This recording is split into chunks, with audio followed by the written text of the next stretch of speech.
YouTube channel. Hi everyone, it's Pauline from Chronically Spicy, and I am here to talk tonight about mast cell activation syndrome and root cause. I see the topic a lot brought up in social media circles, usually by functional medicine doctors, patients who are fighting for answers by doctors who are gaslighting and not listening to them, and completely dismissing very obvious cases of what I consider very obvious cases of something being wrong. And instead of fighting to try and help the patient figure out what the problem is, just dismissing them because their tryptase is normal. That's a different topic here, but it is still one that needs to be addressed in a future conversation. So, but what I want to talk about is why. Let's talk about mast cell and root cause. Now, first of all, what is mast cell activation syndrome? Mast cell activation syndrome, I would share screen. I can't. The streaming service that I was using, I have to use free ones because you know, I'm little online. And anyway, the service I was using for some reason isn't working for me right now. Mast cell activation syndrome is a rare condition that occurs when the body's mast cells don't function properly, causing them to release excessive chemicals. The exact cause of MCAS is unknown, but some research suggests that genetics may play a role. For example, patients with MCAS may have a wider range of KIT mutations, than others, which could contribute to the variety of symptoms. The KIT mutation can also make mast cells more sensitive to stem cell factor, a signaling protein. Now, the way I describe mast cell to people is I have a faulty smoke alarm. Your smoke alarm goes off because you actually burned something on the stove. My smoke alarm goes off because it's Wednesday. I breathed too much and I exist. And you get a mosquito bite and you just get an itchy red bump. I get a mosquito bite and it triggers a flare that results in hey, Allie McBeal, that results in anaphylaxis. You get a brown recluse spider bite and you go to the hospital and you get treated for it, and it heals up. I get one and I put on 30 pounds of inflammation in about a month, and it's still healing and my hair has been under a hat for the last 6 months because I look like an electrocuted troll doll right now. Like, I can show you. I have no problem showing you what my hair looks like right now. It's not as pretty as it was last year. And I can't even, I asked a stylist if the lady who braided my daughter's hair, is my hair strong enough to hold micro braids again?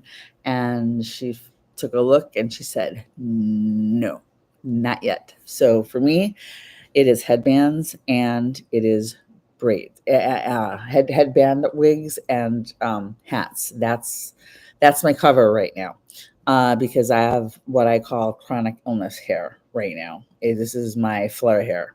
Want to see? Who wants to see? Because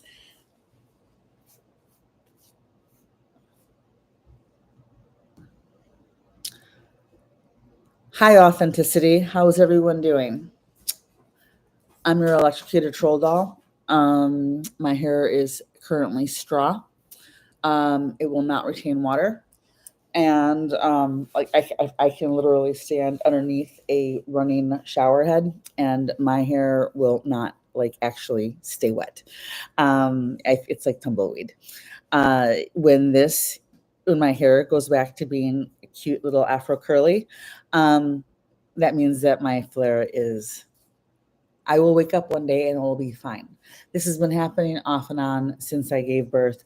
And I could never explain it to anyone because I didn't know that I had chronic illnesses, multiple. Now, I just knew that I just knew that whenever I woke up in 6 days, 6 weeks, 6 months, that when I woke up with my hair actually looking and feeling normal and full and curly and cute, that I was out of the flare. I just don't know when that's going to happen because it's not up to me. I don't run things around here. I just live in this body. Okay. All right. So now let's get back to, we're talking mast cell and root cause, because everybody talks about, I had one commenter, and I'm not, this is not to disrespect that commenter. This is because their comment just reminded me that it's a topic that I've been wanting to discuss for quite a while. And the comment was essentially, what I see and hear from a lot of people talking about how they hope that, they've figured out the root cause for MCAS. And I see, people talk about mold and yeast overgrowth being, the root causes a lot. Now, here's the thing. Because I've been through all of this. I gave birth 17 years ago, and my MCAS was triggered during my pregnancy. I went from not being allergic to really anything except for spider bites, to reacting to my own hormones and myself, basically, during the pregnancy and after. The fact that my daughter is actually here is a small miracle in and of itself, especially after figuring out all of the conditions that I have on top of MCAS, that are tied to MCAS in some way. And when we figured out, like, my doctors in Arizona, when my daughter was 3, knew that I was having idiopathic anaphylaxis. Basically, they knew I had something going on, and they were treating me for it, and I was on essentially an MCAS protocol, but it wasn't called that because they didn't know that I had MCAS at the time. Neither did I. I didn't figure that out until about 10 years ago. So I figured it out 4 years before I got diagnosed. And now, so we're talking about, please make sure you tap the screen. Please hit the likes, get me into the algorithm, and please, please, please, make sure you share and interact. I'd love to see your comments. All right. So, for YouTube, whenever you see this, if you have any questions, please make sure you leave them in the comments, and I will make sure to address them. There we go, a little bit brighter. All right, so mast cell activation syndrome. I started with functional medicine, naturopathic doctors. That's where I see the root cause theories and root cause. It's the mold, it's the yeast, it's leaky gut. I see all of that coming from those circles, and no disrespect to this is not an everybody, this is a some thing, because it's never an everybody thing. But I was seeing naturopathic doctors,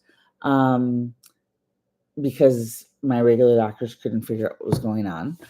And it was, well, you have leaky gut, and you have yeast overgrowth, and you're allergic to yeast. I actually am allergic to yeast. And you have your mold, and if we fix those things, we can fix you, et cetera, et cetera, et cetera. At the time, I had no idea what chronic illnesses were. I had no idea that chronic illness applied to me. I mean, I knew what for other people, I knew I had insulin resistance, but I never even connected that it was a chronic illness. I didn't know a lot of things. It took a while to figure things out.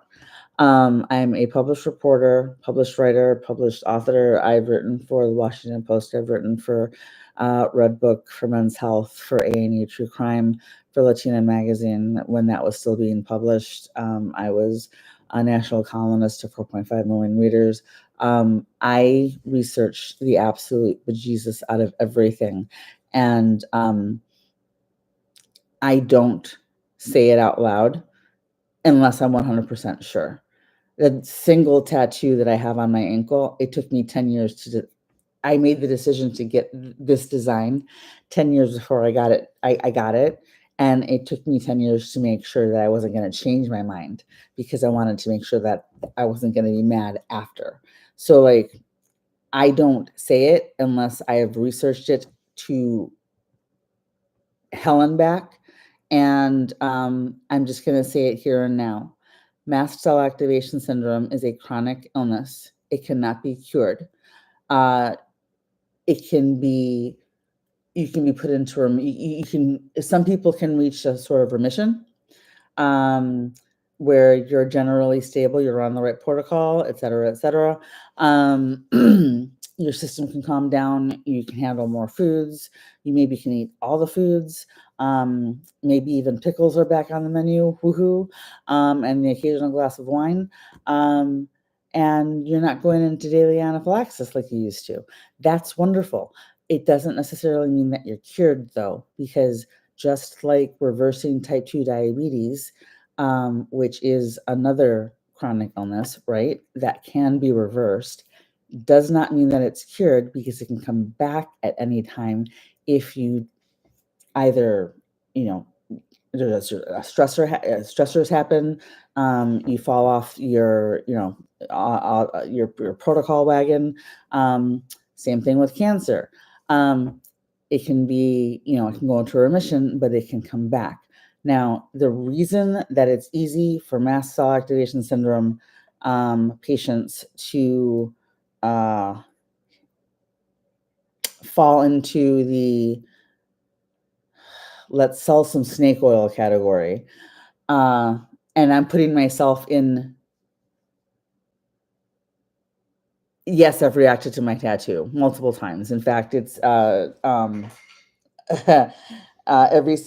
had it colored in twice in the last 15 years, because it's mostly black.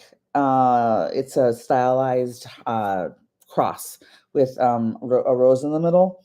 And when I first got the tattoo, because I'm allergic to ethylene tetrachloride, and that's in that's in dyes and everything, and I didn't know that when I got the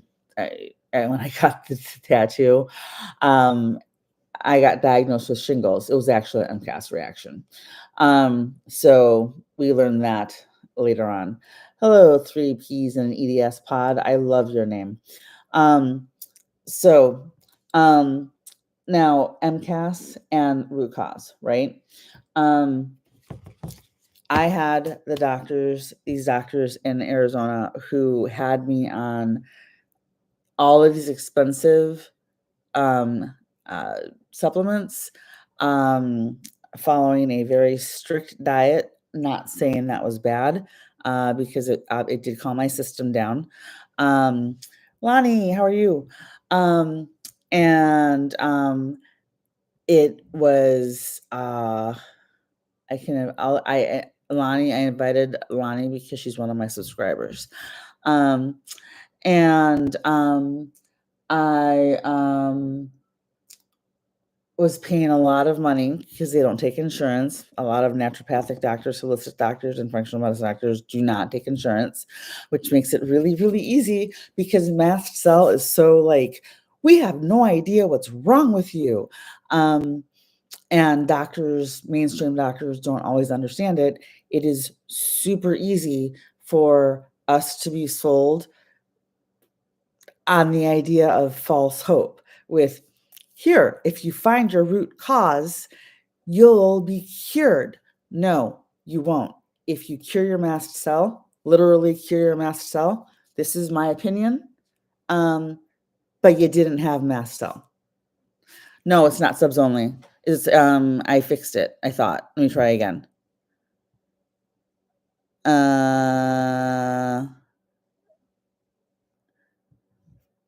We will do a subs only request. Oh, my quest for spoons. I love that.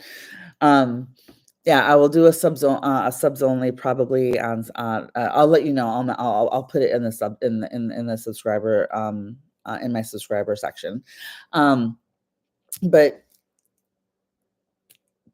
a lot of people who are being diagnosed with mast cell activation syndrome, I think, actually by functional medicine doctors and non-medical personnel who happen to be, like private coaching, that kind of thing. I honestly think if you do solve everything and find a place of complete and total stability where you are 100% back on track and no longer having allergic reactions out of the blue, and need to carry an EpiPen with you 24/7 and having random flushing and random swelling and random anaphylaxis, and you can eat your cheeseburger and drink your wine and have your leftovers and drink your bone broth.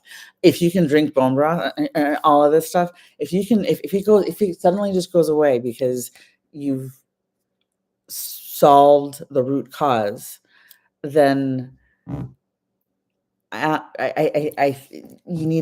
honestly thinking it was histamine intolerance, because histamine intolerance can be self-managed. And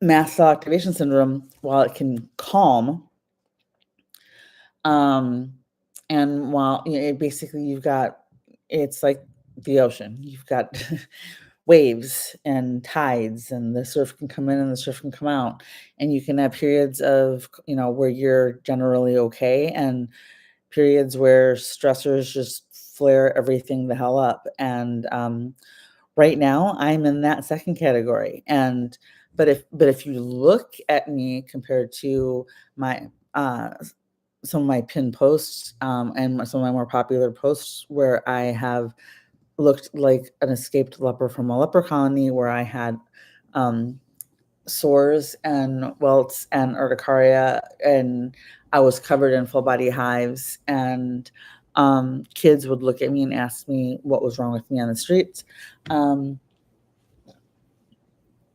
because I looked that bad. And it was that obvious. You know what? The doctors were the doctors that I was seeing, the nurse, they I wanted to believe that if I did X, Y, and Z and paid for X, Y, and Z, that X, Y, and Z were going to fix my root cause and I was suddenly going to feel like me again. That's everybody wants, there's nobody on this planet who doesn't want to hear that they can't be fixed if there's something wrong, right? But just like diabetes or cancer, mast cell activation syndrome is a chronic illness, and chronic illness by definition cannot be cured. So if it could be cured, I believe Dr. Lawrence Afrin would already have put out a whole paper about that and been talking about that from the rooftops. JAMA and CBI, NIH, none of them have information on that can confirm that a singular root cause, like if you fix yes, let me start over here. I'm not saying that you shouldn't address comorbidities or issues that contribute to your MCAS or contributed to the cause or the trigger. Because my trigger event was pregnancy. I gave birth 17 years ago. I still have mast cell activation syndrome. My offspring has mast cell activation syndrome. Hi, offspring. Hi. Oh, don't you love her hair? She just got it done. Look at that color. So here's the thing, guys.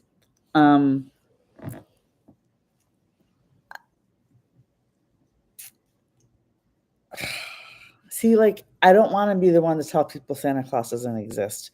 I hope your kids aren't watching. But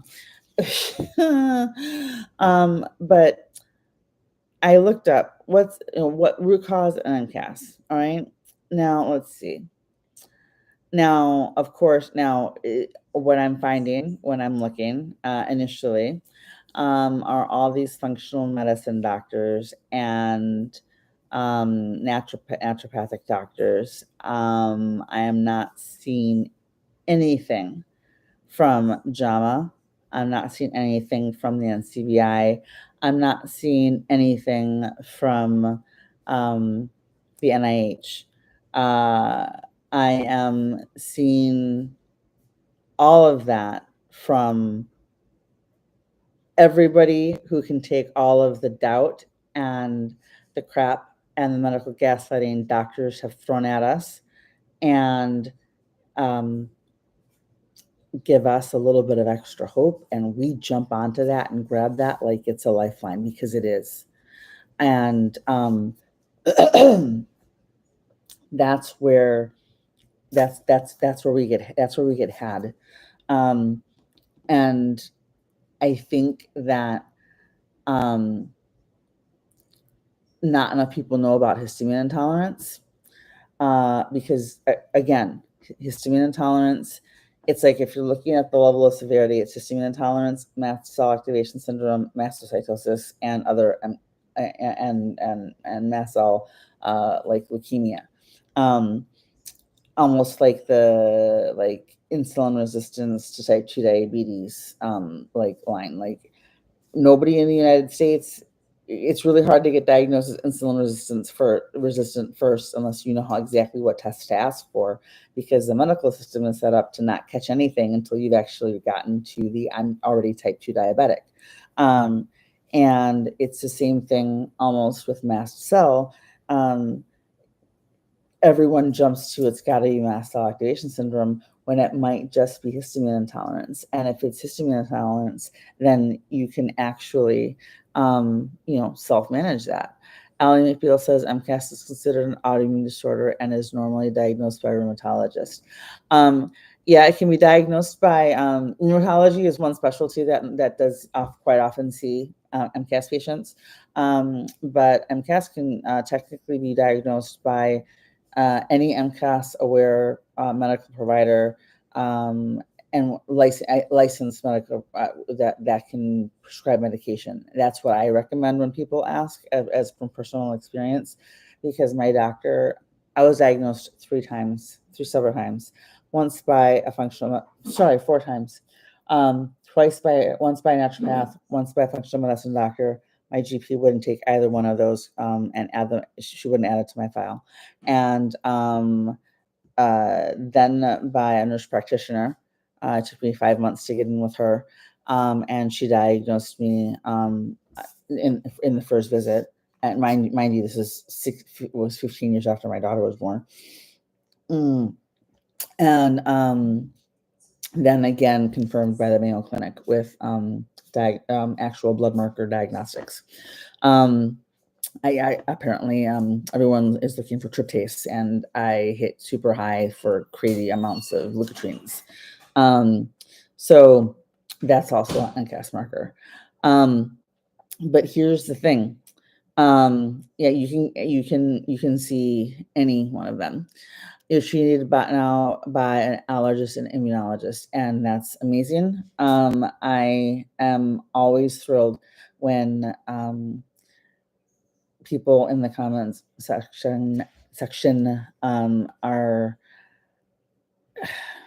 being heard and validated by their doctors, because this is such a difficult condition to deal with, especially when we don't know what's happening, which is why it's so easy for someone to come up and say, make bone broth,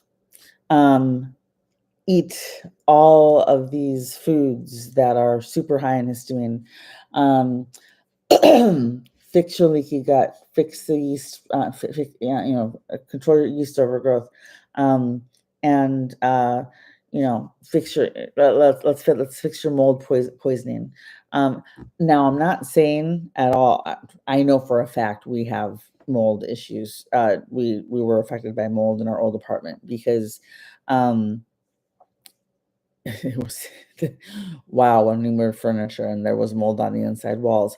Yeah, we know that we were affected because we were in that apartment basically 24/7, because we lived there during the pandemic, and my daughter and I did not leave the apartment 90% of the time. So when we moved out and we got down here to Georgia, all of a sudden I was able to eat more things. I was less reactive to certain things and more reactive to others because different climate. But I've eaten like 2 or 3 cheeseburgers this year. I I I couldn't eat a cheeseburger no matter what.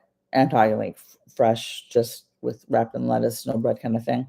Um, but I still have mast cell, right? Like it doesn't go away. It can go into a remission, but but it's always kind of there.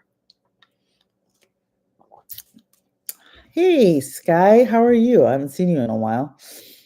Oh yeah, I'm glad you're getting treated and validated by your doctor. So if you have MCAS, your mast cells release mediators, right? Actually, everybody's mast cells release mediators. The only problem is ours a little bit faulty, a little bit crazy, and totally overactive. So when anyone is exposed, I'm reading an article from Healthline right now, and understand Healthline. I only use reputable sources, the same sources that I would use if I was working on a story that I was going to pitch actual editors. If you want, you can take a look at my writing portfolio. It's in my link tree, it's in my bio, and the writing portfolio is at the very bottom, so that you can see that I'm legit for like the actual publications I've written for, and why I only use reputable sources, and I don't just take the word of anybody who says, yeah, mast cell can be cured, because it can't. You can get to a place of stability, possibly. You can find, I know people once they find their magic. Dr. Larry Afrin, Dr. Lawrence Afrin, has said, when he comes on across the right cocktail of medications for mast cell stabilization for each patient, because we each have our own, then it can be life-changing, right? But and you might have mold poisoning. I have to talk to my a physician about that when I get to my new home in Minnesota. But guess what? Even after, no matter what happens with that, I'm still going to have mast cell. And I know this because I spent stupid money on the naturopathic doctors, because I was so desperate for answers, and all the supplements they were chucking in my way, and all of this, the everything that they were fix this, fix that. I was making bone broth. Sorry, I have like vocal cord dysfunction when I talk too long. And I'm currently rationing my mast cell stabilizers because my doctor, I don't have a doctor that understands mast cell right now. So I really am looking forward to getting back to my previous care team. Um, Sky, I've been doing really bad health wise. I haven't been around because of that. I'm so sorry, Sky. Send me a message on. I'll check on you. You don't have to, throw it all out there publicly. I'm not sure if you subscribed or if you can, but I plan on doing sub only chats too. And but first, I need to make sure that they're the ones I want to try and make sure that they're like in the sub space where like it's just the subscribers. So that way we can be a little more personal. But right now, so mast cells, right? When people are exposed to allergens, including medications, foods, and insect venom that they're allergic to, mast cells typically react by releasing chemical mediators. Now, there are only 4 mediators that we actually know of. And that's why we take H1s and H2s generally. H1s are like antihistamines. H2s are like famotidine, Pepsid, and combined, they help to stabilize the release of these mediators. But there are actually like hundreds, if not thousands, of mediators that we haven't even figured out yet what they do, how they affect us, all of that. Don't even worry about it, babe. I am not judging, and I appreciate your support. Just chatting and watching my videos and commenting and being here. And I am sending you all the love in the world. So no pressure at all. Now for a person without MCAS, it's we're gonna do the cup example. Okay. We're gonna pretend this is a sink. Okay. Here's the clog. Here's the drain. Okay. You drink a glass of wine, your histamine level, your mast cells are triggered. Every time you eat anything, doesn't matter if it's a celery stick or a piece of chocolate, your body releases histamines. Every time your weather changes, barometric pressure changes, climate, storms coming in, seasonal changes, hormonal changes, getting an infection. What?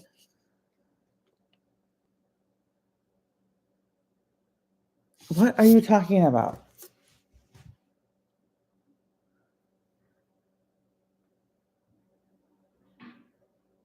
What?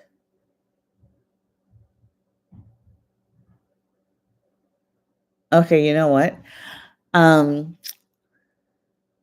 Submit feedback. Somebody is happily, this happens every single time I go live. So somebody is reporting me for violating community guidelines because I'm talking about things that other people talk about and everybody else can talk about it, but I can't because I get reported, which means I'm probably just going to be moving my lives to YouTube because I am now restricted for the next 10 minutes. And that's going to drop everything. And I'm not sure how many times I can get strikes without, on TikTok without,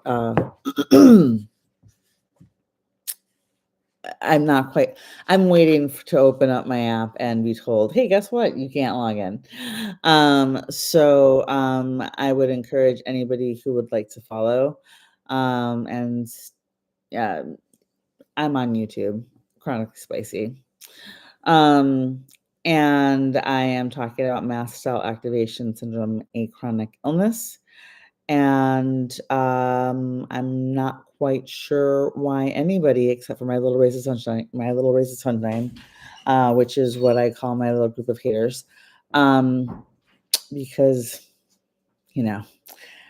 gotta laugh or you cry. And I choose to just keep going. So, yeah, I'm restricted for 10 minutes again because I might be promoting a brand. I might be promoting a brand, and my content might be What uncontroversial for some. brand? None. I'm not nothing. If you're going to make a report, can you please make it make sense?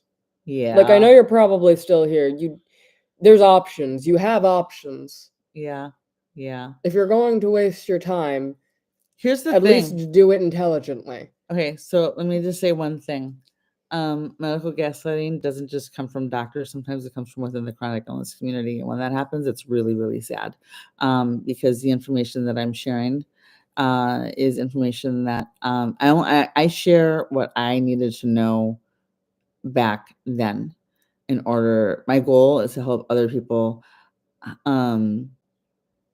hopefully, be able to empower themselves, to advocate for themselves, and educate themselves, and be able to have conversations with their doctors that are productive, help find the right doctor, and be able to find the right doctor to help them, because sometimes it takes multiple years. And I know, Sky, you know what? That's because this is the only enrichment they have, because they haven't bothered to find any hobbies, because they think that just because of the fact they have a chronic illness, they just simply cannot find joy outside of actually being mean to other people in order to make themselves feel better about their own sad lives. Sorry, I like psychoanalyzing people who don't want me to. You should go sit down. No. All right. You're already restricted. Who cares? Yeah, right. So anybody, if you're still here, make sure you follow me on YouTube, because I honestly don't know how much longer I'm going to be on TikTok. I'm waiting. I'm literally waiting for TikTok to be like, yeah, you're done. All right. So because I'm pretty sure that's their goal, and which is funny because whatever, you can make multiple accounts, and other platforms exist. Your visitors are helpful. I really appreciate them all in the research you do. Thank you so much, Sky. I put in, I'm not kidding, I put in sometimes, it can take me 3 hours to do a 10-minute video sometimes. I'm putting in the same amount of research that I do for these videos that I would put in for a story that I was writing for the Washington Post, or, Healthline, or anyone. So, and I always make sure that I use valid sources, because I want to make, and I always try to cite my sources, so that you know that I'm not just pulling it out of thin air. So mast cells are part of the immune system, and when people are exposed to allergens, right, your body releases these mediators. And these mediators cause symptoms of an allergic reaction, including itching, mucus, and inflammation. Okay. Okay. Anyway, I will take medication off camera if necessary. If you have MCAS, your mast cells release these same mediators too frequently and without exposure to an allergen. So, or even with exposure to an allergen. Sky, I love you. And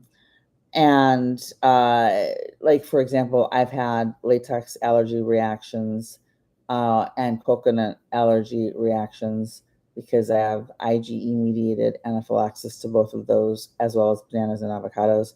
And those have kicked off mast cell flares. So yeah, you got that going on. Now, what causes mast cell? Researchers aren't sure what causes some people to experience MCAS, but some studies have been exploring the possibility of a genetic component to MCAS. Hey, offspring, if I'm the tree and you're the apple, how far do you think you fell if you have MCAS too? A branch. She fell down she's just one branch lower than she used to be. Yeah. Either researchers are exploring a genetic component. I have a genetic component. I have a child with MCAS. So do I. And we have different flavors of the same condition. My umbrella condition is MCAS. Her umbrella condition is POTS. And hey, Birds of Valhalla, how you doing? And she can eat a lot more food than I can. She is one of the few people. I think, I forget the percentage, but not everyone with MCAS is actually affected by histamines or high histamine foods. If I eat too much when I'm in flares already, it doesn't help. You just don't eat pretty much anything when you're like. Yeah, if I get a flare, I'm not in the mood to consume anything other than she'll do bone. She'll yeah, she can do broth. She can do bone broth and not go into anaphylaxis. I drink bone broth and I my EpiPen better be right there. But I'm not even kidding. I used to projectile vomit every single time I ate slow cooked a pot roast, and I sounded like a complete loon walking into my doctor's office going, "Can you be allergic to pot roast?" Because I'm like running for the bathroom, trying to get there in time every time I would make it for my family. And then and so I got tested for alpha gal. The tick-borne mammal meat allergy. That would no, I'm not allergic to no problem. Nothing, no, didn't have that. So here are root cause. Root cause is whatever triggered your mast cell. Like, think about it. If long COVID can actually be a reason for, and it has been proven, there's multiple research papers on it, peer-reviewed research papers. This is what I'm talking about. I read the actual studies, right? The actual studies that the scientists do.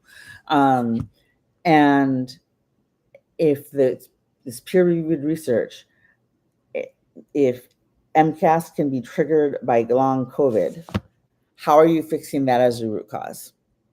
You can't unhave had COVID. If you're a long hauler, how? Now take that and substitute yeast and or mold toxicity. Again, I am not saying that those issues do not need to be addressed if you have them. What I'm saying is you can't magically turn on or off a switch and cure MCAS.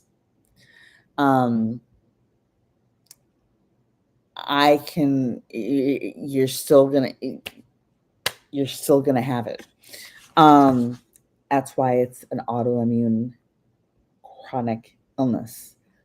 Chronic, meaning state of always being there.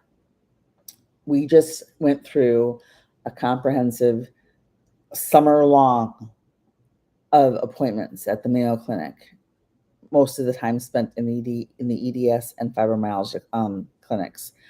The EDS department of the Mayo Clinic in Jacksonville is extremely MCAS aware. There was no mention of root cause because there isn't one single root cause.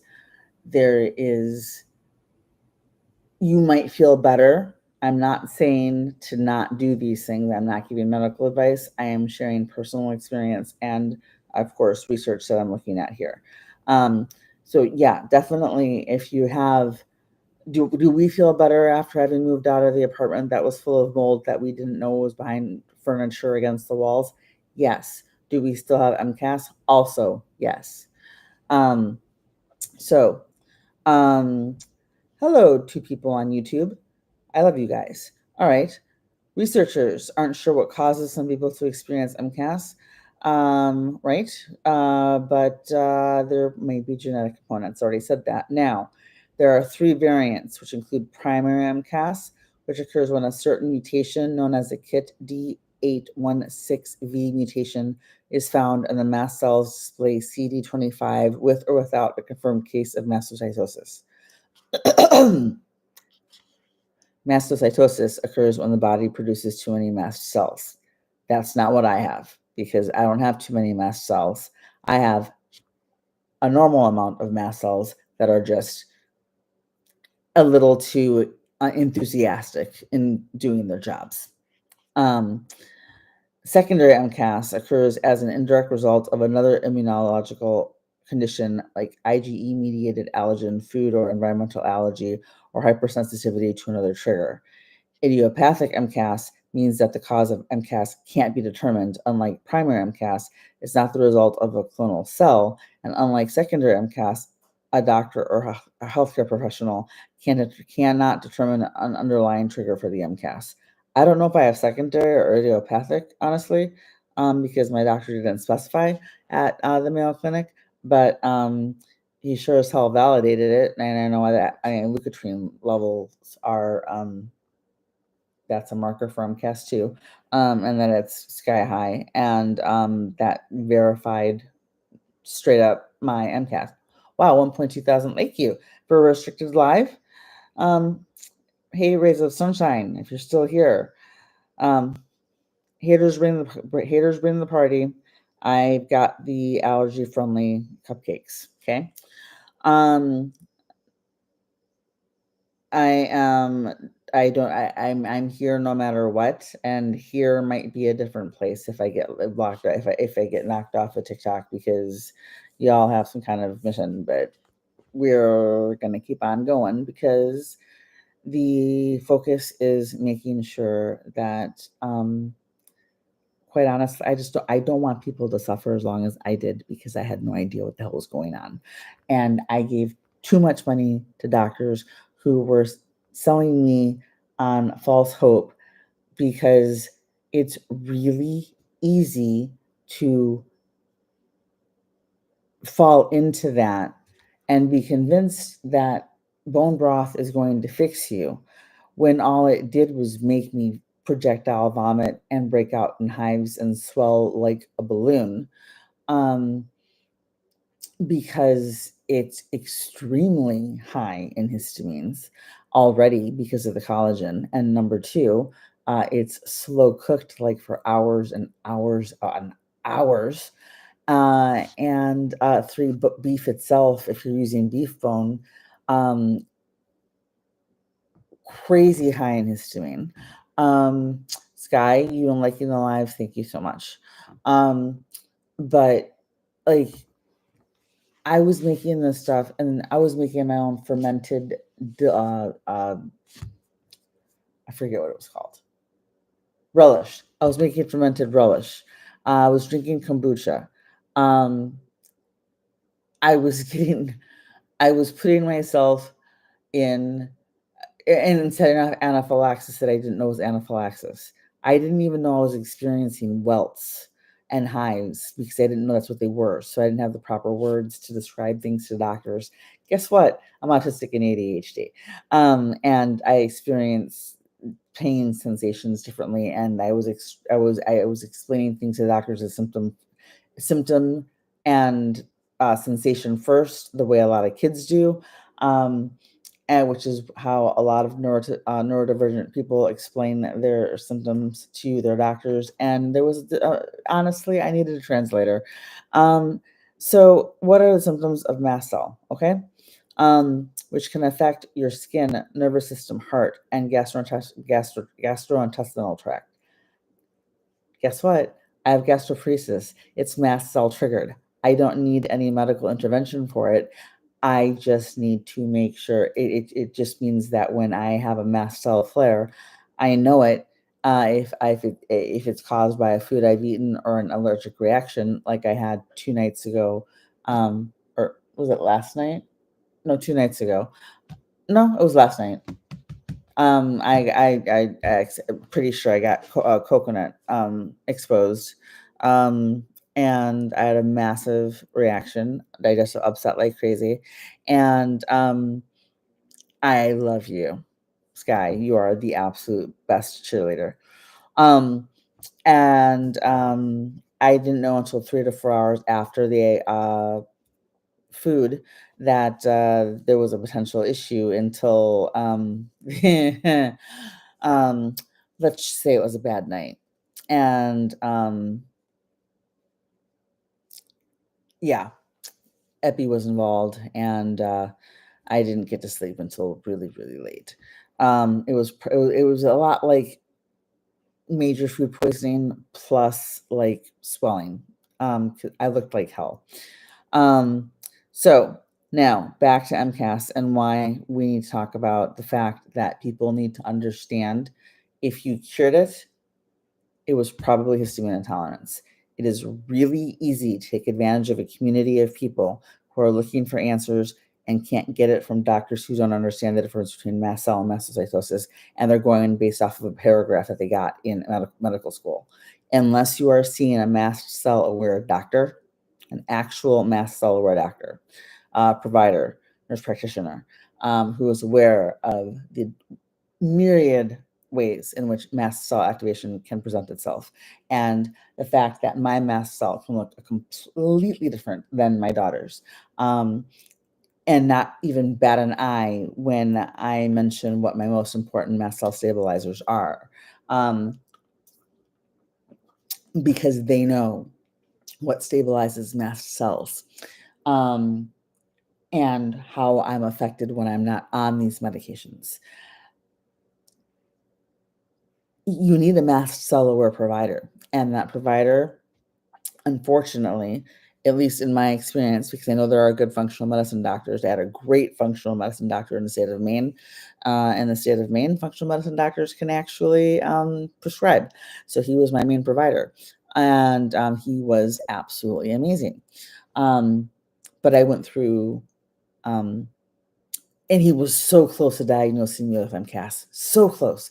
He had idiopathic anaphylaxis all over my chart. But we've done a lot of moving, and that's really hard for figuring things out too when you have a chronic illness. Now, symptoms, okay? Symptoms can range from mild to life-threatening. Skin, itching, flushing, hives, sweating, swelling, rash. That's my life. Eyes, irritation, itching, watering. Nose, itching, running. That was one of my first signs last night. Mouth and throat, itching, swelling in your tongue. I get that all the time. Or lips swelling in your throat. I get facial angioedema, and I was told by the Mayo Clinic ER, because I was in the ER twice last week. And look how stable I look compared to my worst worst MCAS video. My worst MCAS reaction video where I looked like an escaped leper from a medieval colony. Right? I'm two days in a row ER, and I've gone through more epi in the last month than I've been reacting like crazy. Want to know why? There's a whole. I live in Georgia. Pollen is through the roof, and I might not be sneezing, but I'm casting like crazy, and also we're getting ready to move. And even though we're excited about seeing friends and going back to the place, going back and seeing people that we haven't seen in a year, and going back to old favorite hangouts and things like that. Both my daughter and I, both of our best friends, live in Minnesota, so we're super excited about a lot of things. It still doesn't mean that there's not stress involved. I had an allergic reaction because I cried during the end of watching during the credits of Top Gun 2, because I was so nostalgic about like how well they put the story together and how well they did it, and how much it respected the first movie. Like I started flushing, my eyes started swelling, my nose started running. I'm sitting there crying and sniffling. And because my husband actually knows the difference between me just being, an emotional, crier at movies, was able to look at me and go, "You need to take your medication like right now." And my daughter she knows when I have to take a medication too. You can be happiness. Emotions can trigger mast cell reactions, even if you're in a place of stability. So, yeah, if I think that people need to focus on understanding that. I mean, honestly, I think the best analogy I have is, look, yes, if whatever if you have the money to spend on these doctors, okay. and private coaching. Okay, cool. I'm not judging. I understand. I wanted answers so badly that I did the same thing. Um, and eventually I learned that the things that these doctors were recommending, a tablespoon of apple cider vinegar in the morning, apple cider vinegar, ha ha ha ha ha, no, super high histamine, um, uh, green tea might that's an iffy one because some people it's really great for. My daughter loves green tea and doesn't affect her at all. I can't do any green tea anymore. I used to live on this stuff. Um, I'm going to try when I get back to a more stable place. I'll try a couple sips, but I usually know within 1 to 2 sips or 1 to 2 bites of a food if I've reacted or if I'm going to react because I instantly lose my appetite, push my food away, and then my cascade of domino effects just starts. And it doesn't matter if my last reaction was 6 months ago, 6 weeks ago, or 6 days ago. When I'm going to have a reaction, it's always in the same like pattern of events. Um, Other symptoms include lungs, breathing, trouble breathing, and wheezing. This is vocal cord dysfunction. This is an airway issue, but I do need to take some probably 1 second water. I have hypermobile spectrum disorder, and I think that's part of it. Mouth and throat itching, swelling your tongue, swelling in your throat. Okay, heart and blood vessels, low blood pressure, rapid heart rate. POTS is connected to MCAS. So is EDS and being neurodivergent. And anyway, stomach and intestines, cramping, nausea, diarrhea, abdominal pain. I've had that. I had one episode that was so bad I literally thought that I was might possibly having appendicitis. But my medical PTSD is so bad. I have diagnosed medical PTSD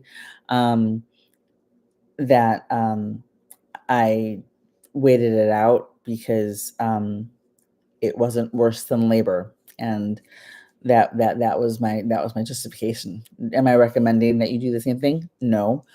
Seek medical attention when if things are that bad that you're literally like going, was this did it hurt this much when I was having the baby because they didn't have any medication for that either? Yeah, you need to go someplace, most likely, and it might involve a wee woo van ride. But like I didn't know I had medical PTSD at the time. I didn't know that I was autistic at the time. I didn't know that I didn't have the proper words to describe the symptoms that I was experiencing at the time.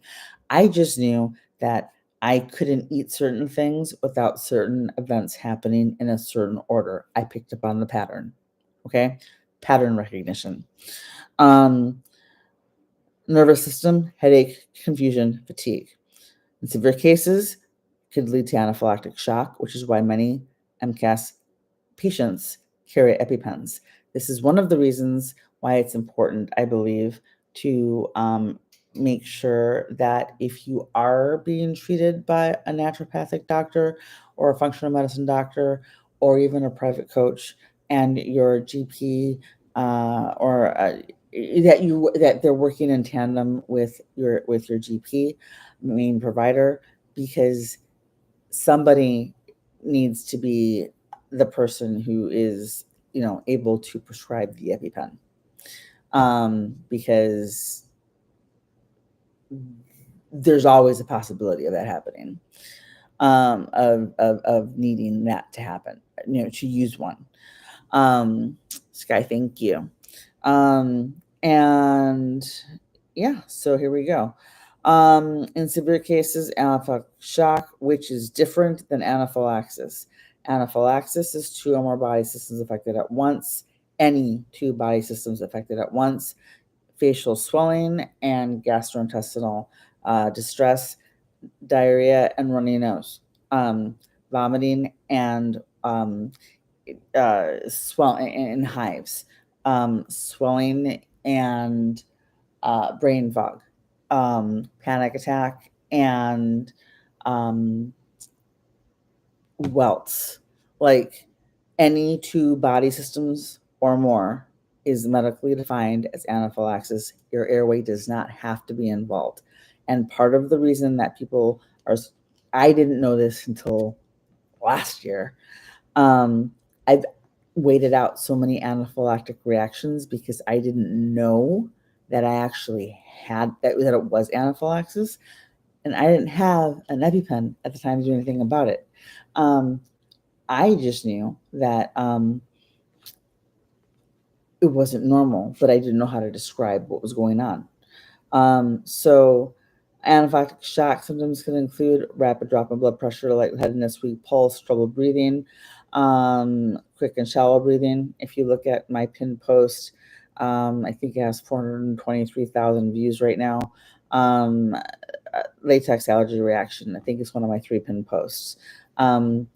I didn't realize, because during an anaphylactic reaction with MCAS, and that was latex caused, but it did obviously trigger my mast cells because mediators. When you're in a state of panic from having a reaction, you're not necessarily able to think clearly and logically. It usually happens after. I didn't hear the stridor in my voice while I was talking until multiple people in the medical field pointed it out in the comment section. All right.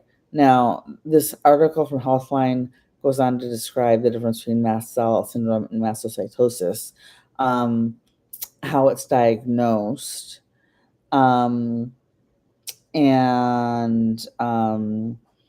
it says before making a diagnosis, a doctor will likely review your medical history, do an exam, order blood tests, and urine tests to check further possible causes of your symptoms, because mast cell activation syndrome is a diagnosis of exclusion. Okay? It cannot be the first thing. Let me rephrase that. It was never the first thing that MCAS aware medical providers were throwing out on the table. Because it can look like and mimic so many other conditions that other things do need to be ruled out first. All right. Like, is it an allergy? Is it severe reaction to an unknown allergen? Are you actually, maybe you only have, are you allergic to mold? Yeah, and yeah, I know there's people who are gonna be like, well, I told you mast cell and the root cause mold, right? But if you're allergic to mold and you remove, if you're allergic to being in moldy situations in general is not good. Right, What it's do you just think will it's just happen right. when you add this to a chronic illness? Yeah, exactly. So The answer is bad. right. Okay. So here are the mediators that you look out for if you have mast cell activation syndrome. And this is good. Keep track of this for, I'll do a separate post, or maybe I'll turn this into a short, but here we go.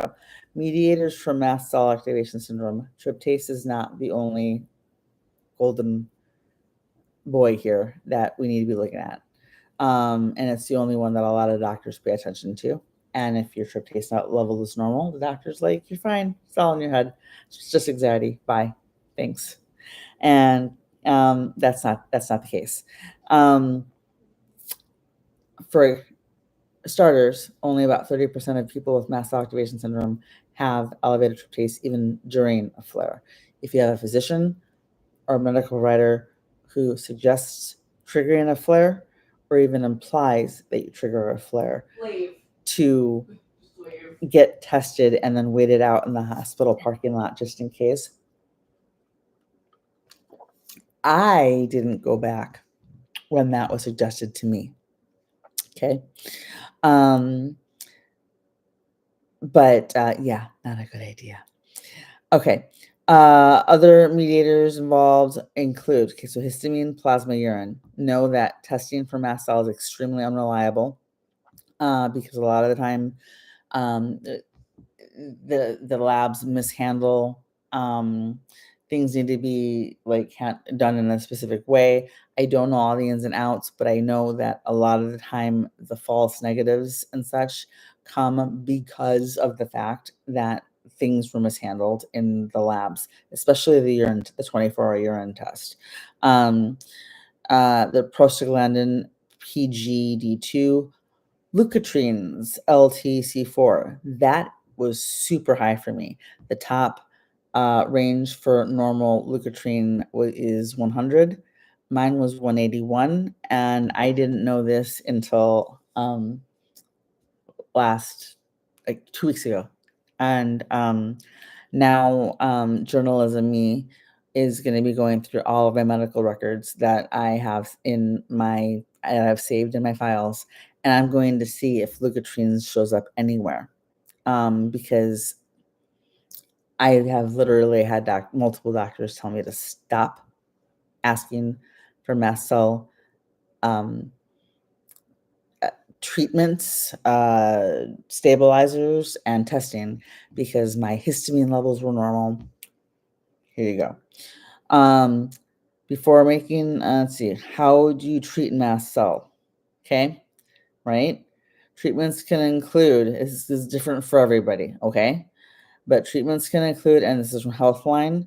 I will include the link to this article in the description box on the YouTube live stream. Hey, person who's still hanging out with me, you are my favorite.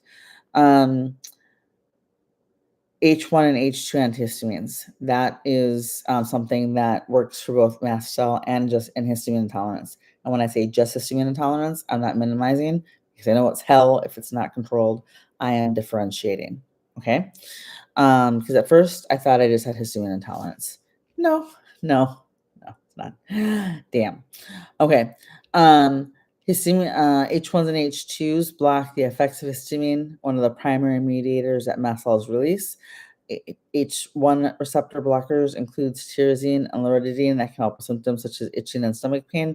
Histamine type 2 receptor blockers include ranitidine and famotidine, which can treat abdomen pain and nausea and help with the acid reflux and stuff like that that happens when your food like starts backing up and like you get like burpy and like bubbly and gassy and like ish. Okay, yeah, that's what that's for. Aspirin, baby aspirin, actually can help with decreasing the flushing. Talk to your doctor. Make sure you can handle NSAIDs, all that stuff. I am not giving anyone medical advice, but if you want to actually read this actual article that I'm looking at on Healthline, make sure you subscribe to my YouTube channel so you can click on the description box when this live is updated, and as a video, and I will then have the source linked in here. Mast cell stabilizers, including Xolair, which is also known as omalizumab.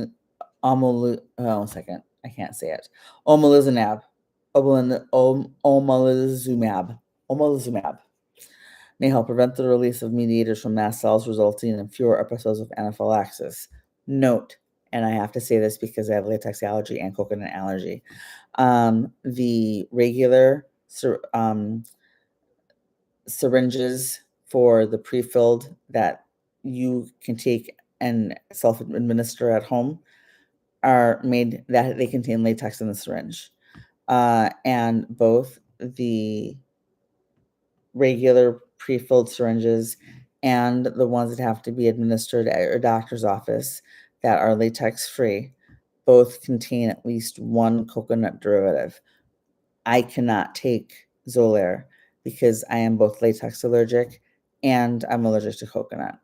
And continued exposure, repeat exposure to latex is what triggers the allergy and can increase the severity of the allergy for those who don't already have it. So that's just, it's actually in the, I think it was on page 10. I did a video on this that I haven't posted yet, but it was on page 10 of the Xolair information sheet or booklet. Okay. You also have mast cell stabilizers, right? Which can include controlled medications too. Talk to your doctor. and to anti-leukotrienes. I need to ask my doctor about that. No, I don't. No, I don't, because I don't think I'm gonna be able to take them because I think I'm allergic to them. Because leukotrienes was what my high marker was, and apparently things like Monteculast, which is singular, which is I can only take Gen 1 antihistamines. Singular, I think, is out because of another allergy that I have to ethylenediamine dichloride. That's a completely different topic. And corticosteroids, which should be used as the last treatment for treatment of edema, wheezing, or hives. I have to talk to my doctor about that. I know I can't do topical because of the allergies I have, but I might be able to do oral or the other form of administration. Think insulin, right? Okay. So we're gonna look at a different. So yeah, let's see. You can also follow a low FODMAP diet, low histamine diet, and this article was written in 2024 by Nancy Moyer and medically reviewed by Alana Biggers, MD, MPH. Every article on Healthline is reviewed by a medical professional, right? So now let's take a look at Dr. Afrin. Hey, let's look at medical news today. Mast cell activation syndrome causes. Okay. Because I'm not looking at Reddit. I'm not looking at the functional medicine doctor sites that talk about mast cell activation syndrome root causes, because those are all the people who are trying. Good for them. They figured out how to make money and I haven't. But I'm trying to give you the information that you need to empower yourself to be able to stand up for yourself and maybe not take 15 years to get diagnosed. Okay. What to know about mast cell activation syndrome from medical news today. Let's see. So, after detecting an allergen, mast cells are responsible for releasing substances called mediators, resulting in inflammation, which is the same response that occurs during an allergic reaction, helps the body heal. In people with MCAS, however, mast cells are overactive and cause severe allergic reactions, or can cause severe allergic reactions. This article will discuss MCAS causes, risk factors, symptoms, and diagnosis. I see nothing about root cause. Root cause is not listed. Okay. Let's see. Mast cells are immune cells present in the junction between mucosal and the epithelial tissues and the external environment, such as in the gut, lungs, and skin, and around blood vessels. Again, I'm not saying that if you're trying to heal a leaky gut, or if you're trying to work on getting mold out of your system because you were exposed to black mold and you need to follow certain protocols. Do whatever you and your doctor have determined is right for you. Just understand that it's not going to automatically flip a switch and suddenly your MCAS is going to be gone. That's what, and anybody who is, if you cured your MCAS, again, I will say it again and again and again, it was very likely that you had histamine intolerance, and histamine intolerance itself is hell when it's not controlled. But people with histamine intolerance, every single time you have a glass of wine, your histamine level goes down. Have a glass of wine. It's for people who are, don't have mast cell or histamine intolerance, or are stable, right? Have a glass of wine, and you have MCAS. Now you're here. Here's your baseline. Now you go to exercise. Your histamine levels are up to here now instead of draining because your sink is clogged, your drain is clogged. Then you have an argument with a coworker or a disagreement with a coworker. So now your stress level, your histamine level is up to here. Then you get stuck in traffic on the way home from work and you're late picking kids from school. Your histamine level is up here. And instead of, because your emotions, and instead of slowly draining and normalizing again, like it would for a person without mast cell or histamine intolerance, it keeps on going up and up and up with every single thing. Now, the difference between mast cell and histamine intolerance is I can go from here to my water spilleth over because my mast cell has reached my histamine intolerant histamines have kicked out so much that I can go from here to here in 0 to 60, 2 bites into leftovers, 2 sips into bone broth, and I've gone from here to here. Histamine intolerance can happen over days. It can happen over like 2 to 3 days, where by the time you have a reaction, because yesterday your boyfriend broke up with you again, and you don't know if he's going to come back to you. Today you had a bad day at work, but you worked off some stress at the gym, which still released some histamines. So you watched a movie, a rom-com, and you started crying at the end because it was one of your happy comfort movies, and that released histamines because emotions. And then, your dog starts cuddling with you and you're happy again and you have more emotions. And then you stay up late and you're stressed the next day because your alarm goes off. And by the time, and then you have leftovers, cold leftovers for lunch the next day at work, and suddenly you're throwing up and you don't know that, but you can't identify the actual trigger because histamine intolerance is a combination of a bunch of things over multiple days. And it's usually a delayed reaction. Now, if you figure out your actual triggers, and you avoid those triggers, and you're taking the right supplements and or H1s and H2s, and you've got everything under control for yourself, then hallelujah, you can manage that without a doctor, generally speaking. Because H1s and H2s, you can buy OTC over the counter, no problem. But mast cell activation syndrome, I know I'm going to react within seconds, if not minutes. And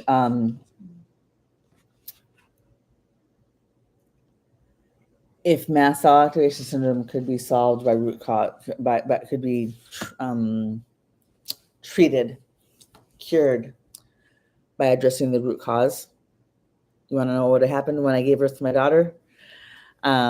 Yeah, I was no longer pregnant, and the mast cell would have come out when the baby came out, and it did, but in her, because she's got it too, and I still have it. Causes of mast cell, right? One 2016 study. You can refer to this as the root cause section if you feel right. In 2016 study suggests that MCAS develops due to mutations in the transmembrane tyrosine kinase gene.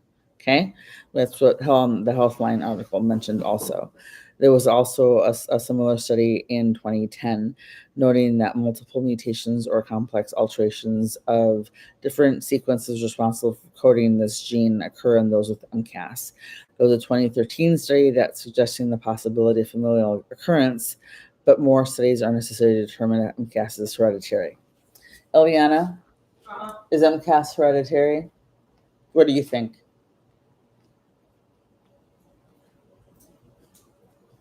Where did I get it from? I have no idea.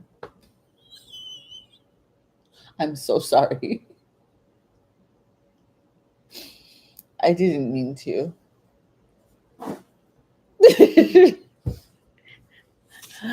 um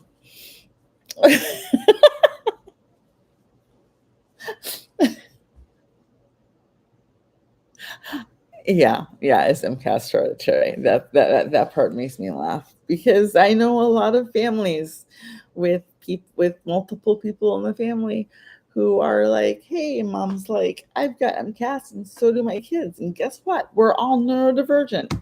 Okay. And neurodivergent is covers, okay, when I say, when most people talk about neurodivergence, they're usually referring to either being autistic or having ADHD. So neurodivergent, but neurodivergent means a lot of things, but I'm specifically referring to ADHD and autism. In fact, there are doctors who are MCAS and EDS aware who will literally screen you for autism and or ADHD, specifically if you hit for EDS. And by the way, I know I'm covering a little bit more than I said I would in the actual title of the live stream, but according to the Mayo Clinic, if you have EDS, 80% of patients with EDS also have fibromyalgia. You can check that out on the Mayo Clinic website. If you Google, there's a book called the Mayo Clinic Guide. I think it's called the Official Mayo Clinic Guide to Fibromyalgia by Dr. Barbara Bruce, which is available anywhere, and on Audible. I believe you can get on Amazon, major bookstores, etc. So guess what? We both have fibro. I got diagnosed at during her fibro education class. Yeah. So what are the causes? Based, let's see. 1 second. Here we go. Risk factors. So it's hereditary, genes, and is it hereditary? Those are your causes. Risk factors. Although many people can identify a trigger for the onset of their MCAS symptoms, I got pregnant and everything went to hell. But I got my prayers answered with the baby whose name, means answered prayer. Most people report exposure to some stimuli. Some potential triggers include a sudden temperature change, certain foods and beverages. For me, anything fermented, kombucha, wine, bad. Alcohol, drugs, excipients, and vaccines. Excipients are added ingredients in medications. There are a ton of people and doctors who will automatically be like, I'm allergic to X, Y, or Z. I'm allergic to Benadryl. I'm allergic to this. I'm allergic to that. You might not be. What's happening is that for a lot of people is that they're actually allergic to the added ingredients and not the actual medication itself, because fillers. I have to have compounded Benadryl capsules or a different form of Benadryl. And that's because OTC and prescribed both contain coconut allergens and the fillers. And you can react to excipients even if you're not actually allergic to the excipient. Physical, emotional, environmental stress, contrast dyes, surgical, dental, invasive, and radiological procedures, hormonal fluctuations, infections, pain. Hi, chronic pain community. Touch, friction, mechanical irritation, and I'm not saying that word because I don't need another strike. Okay. It's the Medical News Today article that I will have in my description box on here. So again, I am not seeing anything on here about root cause. Treatments. Currently, there's no cure for MCAS. Did you hear that? This article was published in 2023 and medically reviewed by a doctor, by an MD. Okay, it was written by Rachel Ann T. Malagrito, and it was medically reviewed by Megan Solomon, MD. Okay, so again, if anybody without a medical degree is telling you that MCAS can be cured, they're selling you something. You know that line from The Princess Bride? Yeah. Life is pain, princess. Anybody else? Anybody who says anything different is trying to sell you something. And yeah, what they're trying to sell you is false hope. And I understand. I'm not judging anyone when I was there. I was buying it. I was paying for it, and I was making myself sicker in the process because for me, it wasn't the right thing to do because it was making me worse because everything that was being prescribed or suggested was just making things even worse than when I started. Let's see. And here we go. Now check this out. A person's symptoms may develop abruptly and irregularly, or they may occur frequently and persistently. So yeah, you can have periods of like no flares and feeling like you're totally fine.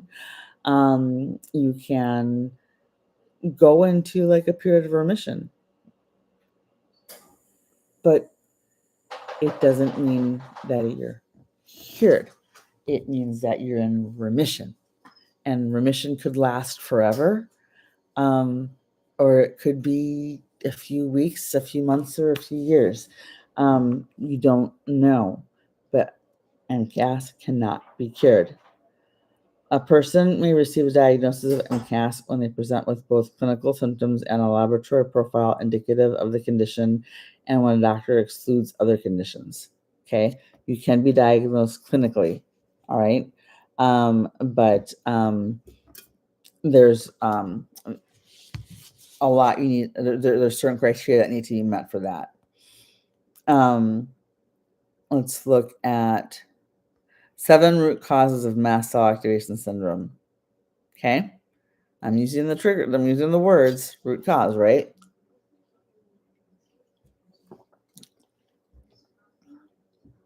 But what they're talking about when I see this is from WebMD. I see triggers for mast cell flares. Heat, cold, sudden temperature changes, tiredness, stress, exercise, food, alcohol, medication, and venoms, like bug bites. What is the underlying cause of MCAS? This is from Medical News Today. MCAS occurs when mast cells frequently release an excessive amount of mediators in response to triggers. This causes people to experience severe reactions. There have been few studies on MCAS due to limited awareness and diagnosis of the condition. Trust me, if you are not aware of the condition and have limited awareness, that's because people don't want me talking. People with MCAS know about MCAS. Trust me. Okay. People with MCAS have varying symptoms, presentations, and frequencies. Boom. Me and my daughter, 100% opposite spectrums on how we present, right? Pardon, I am bubbly because I took my H2 too late today. Let's see.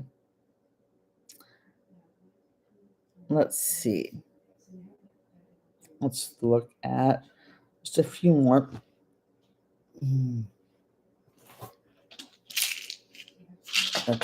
It's been long enough. I can take this. 1 second.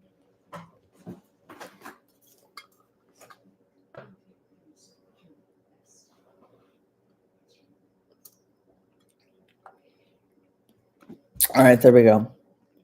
All right, hopefully that helps. Let's look at mast cell and mold. This is the last thing I'm looking at. But I want people to understand, I'm not knocking you and I'm not judging you for wanting to be able to have a way to fix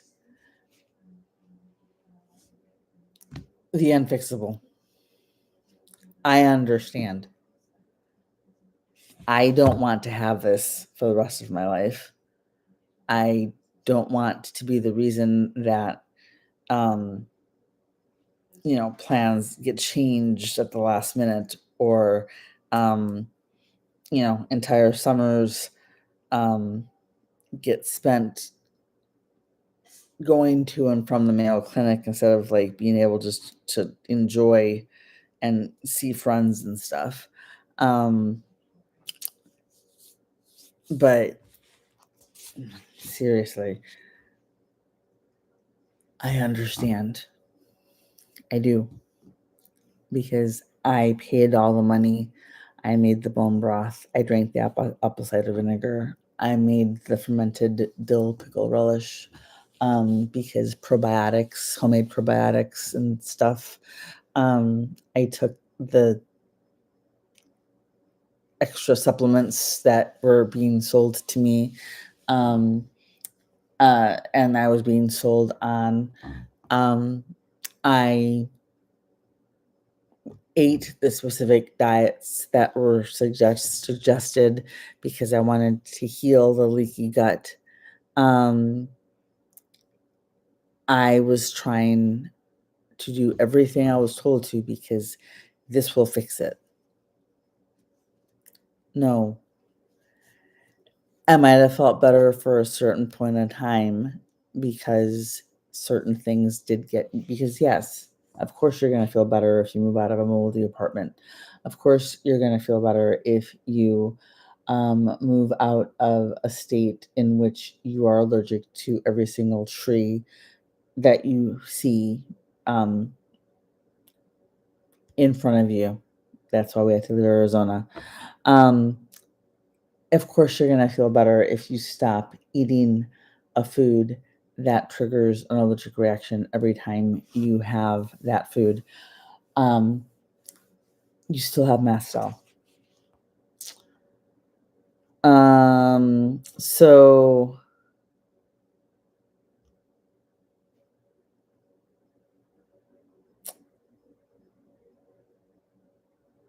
there is an article you can take a look at. I know Dr. Tanya Dempsey.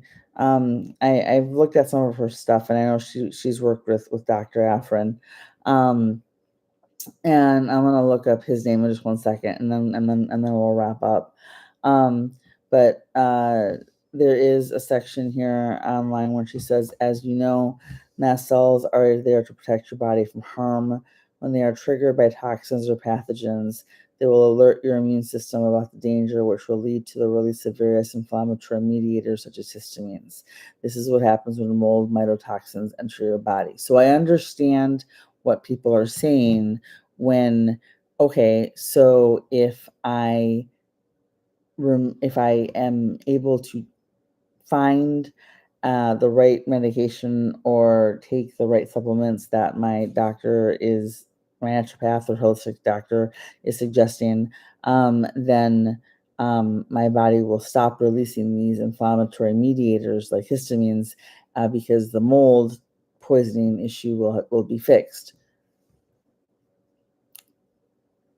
That's only going to happen, as far as I understand, if your only issue is that you're allergic to mold. If you have MCAS and it's triggering your mediators to kick out all these inflammatory mediators, you still have MCAS. You're just no longer being triggered by the mold. See what I'm saying? Now, let me look up one last thing, because Dr. Lawrence Afrin is my MCAS god. Seriously.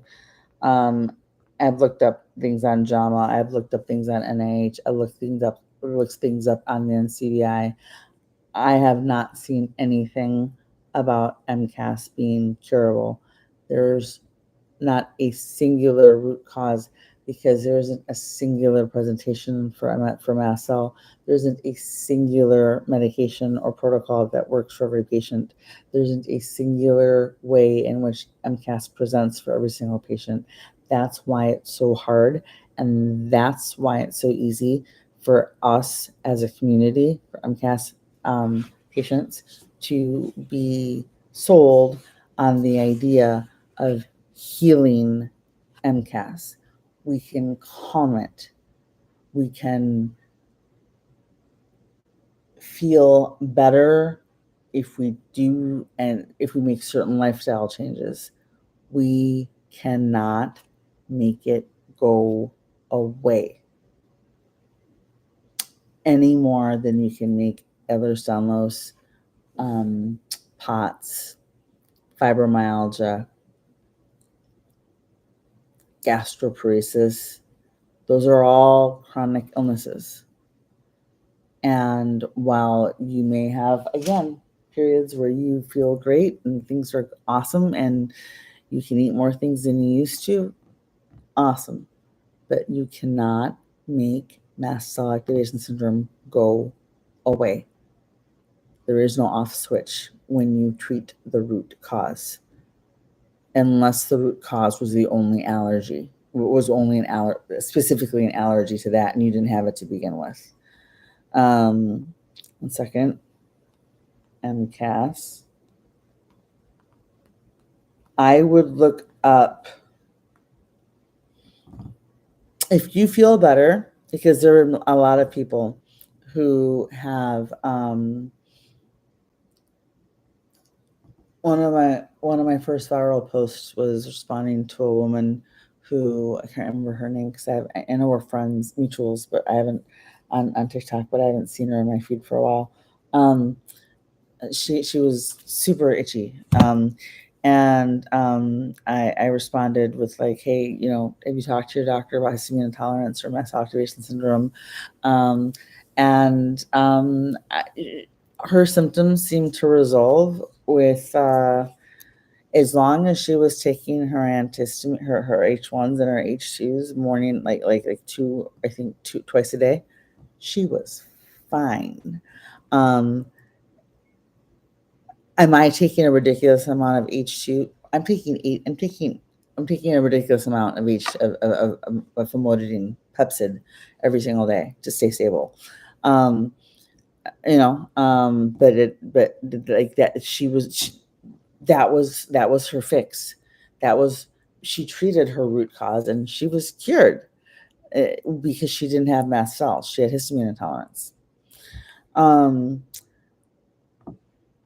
So if I look up Lawrence Afrin MCAS root cause, again, Dr. Lawrence Afrin is one of the, I consider him to be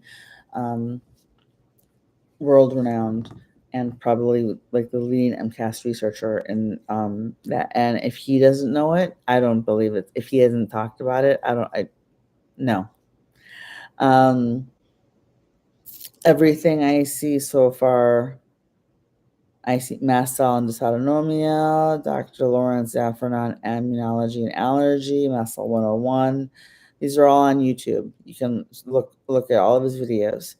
What is a root people? There's nothing that he has written about that specifically speaks on MCAS and root cause, because there is not a singular root cause. Just like there isn't a singular treatment for MCAS, and every single treatment needs to be personalized to the patient and what their specific triggers are, what their specific situation is, and what their specific comorbidities are. We are a very fragile community in the sense that we are easy to sell on false hope. And there are people who are very, very good at banking on that. And they might truly believe that they are actually helping you. And have the best of intentions. Hey, how you doing? I'm on YouTube too. I don't know how long I'm going to be on TikTok because I had the, of course I was somebody, whatever, a CV again, but that was earlier, so we'll see. But yeah, it's easy to sell a community on who has no answers on false hope. You can find stability, you can't cure it.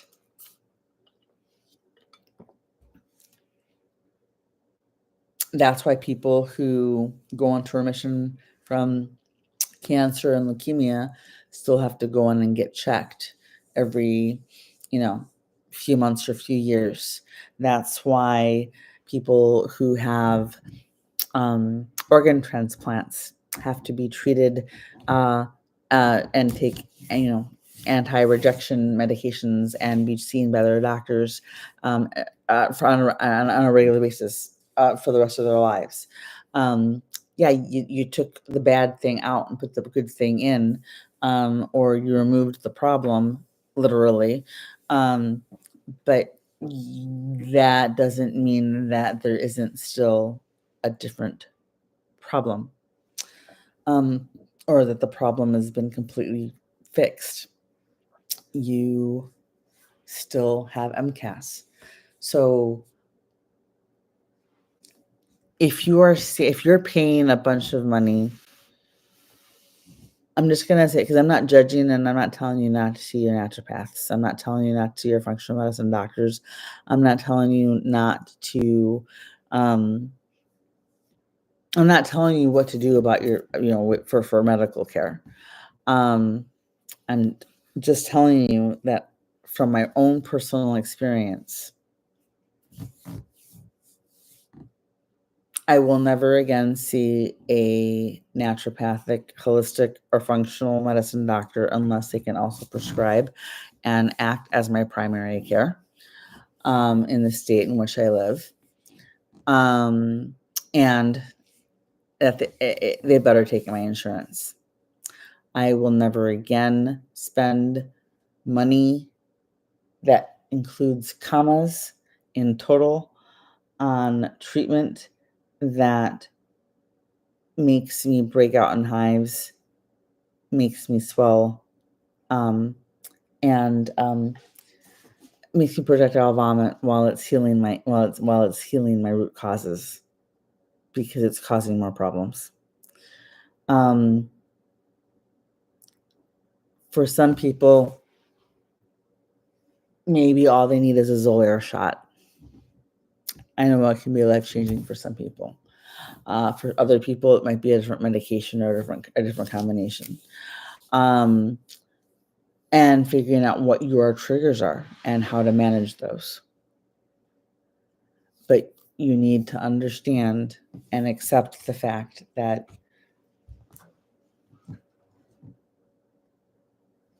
MCAS isn't curable. And again, anybody who says different is selling something.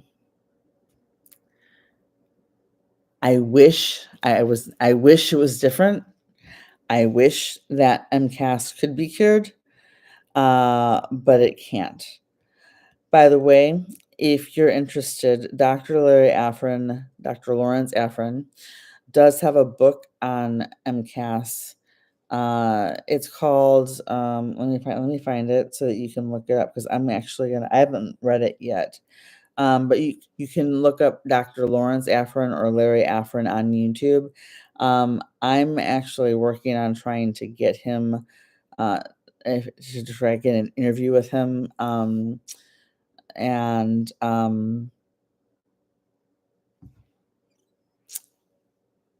1 second, I gotta tell you. Okay, I finally did find an actual hit on the words root and mast cell in an NIH, National Institute of Health article study. I'm just going to read the title. I'm not going to read the actual article. I will link it in the description box, and I'll do the linking in the description box on YouTube tomorrow. Okay. As after my daughter and I finish a few things. But the title of the article of the study is COVID-19 hyperinflammation and post-COVID-19 illness may be rooted in mast cell activation syndrome. Not exactly the root that we're being sold on by these people, by these individuals who are either medical professionals or not, who may truly have changed the lives of many of the people that they're helping. But what's happening is hey, whom the hell how are you? But I honestly think that the people that they're helping may have possibly or potentially been dealing with histamine intolerance and not mast cell activation syndrome, or at the very least, very minor cases of not the severe cases. Like my mast cell is severe enough that my care team needs to know that I have mast cell if I'm unconscious and end up in the back of a wee-woo van, because otherwise, the wrong, and I need to be intubated, or I need to be put under. My airway slammed shut during an upper endoscopy 4 years ago, because mast cell activation syndrome wasn't in my diagnostics at the time. And so it was the year before I got diagnosed, and I'm reactive because I'm having my skin is starting to do the mast cell thing, where I'm getting a hard spot, and yeah, good times. It instantly calluses, and look at that. It's just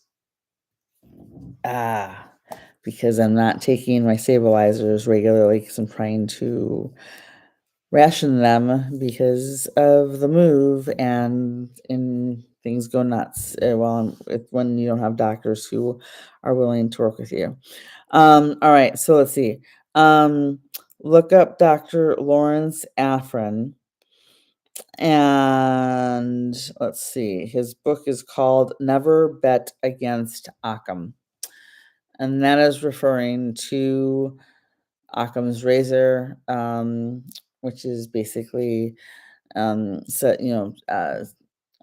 theory that the most obvious answer is usually the correct answer. And honestly, the connector for mast cell activation syndrome is, if you don't know and you're calling it idiopathic anaphylaxis,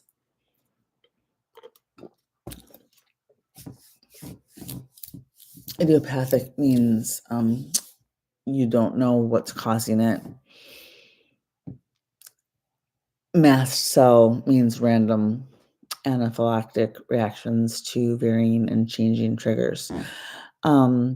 So you're kind of getting diagnosed by doctors are telling you that you don't actually have what you're getting that you don't have what you think you have. I'm also going to and next live we will. That one might just be no. It's fine. I'll do one. I don't care. I'll stick around and do both platforms until somebody gives up. It ain't gonna be me first. But anyway, there is an article on mastcellaction.org, another reputable source, called Diagnosis of Mast Cell Activation Syndrome, a Global Consensus dash 2, because there are two different consensus for thank you for hanging out, whom the hell, and hello, Tammy.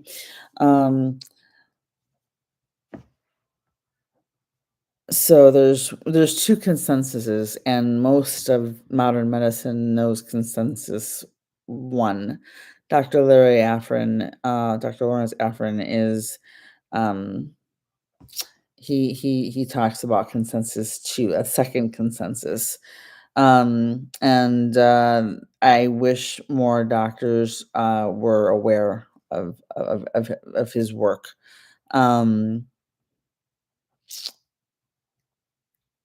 Let me see.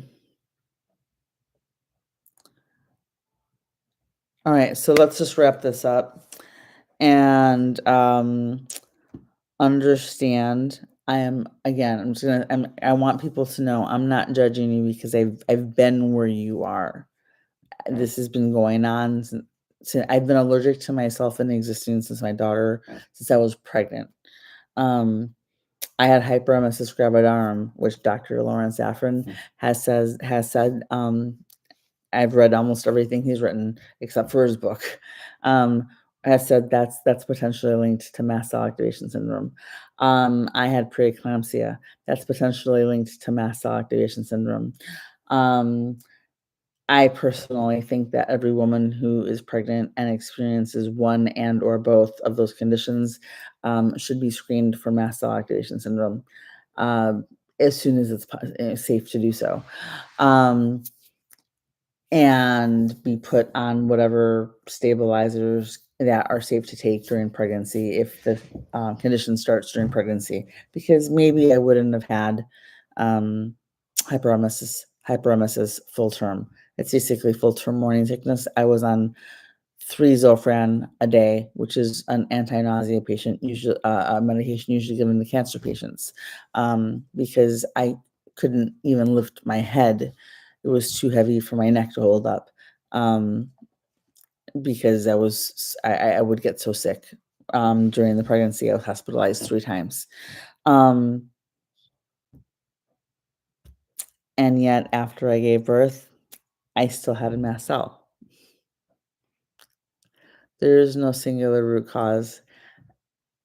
Even if you figure out what your trigger was, mine was pregnancy, fixing that might not fix the mast cell. And I just want people to understand that. I want people to understand that you deserve validation and respect and not to be gaslit by our doctors. But please be aware of the fact that you might be being taken advantage of. If you're do your research, and send me any questions you might want to ask privately. Send you can email me at chronicallyspicy@gmail.com. And because I'm not going to BS anybody.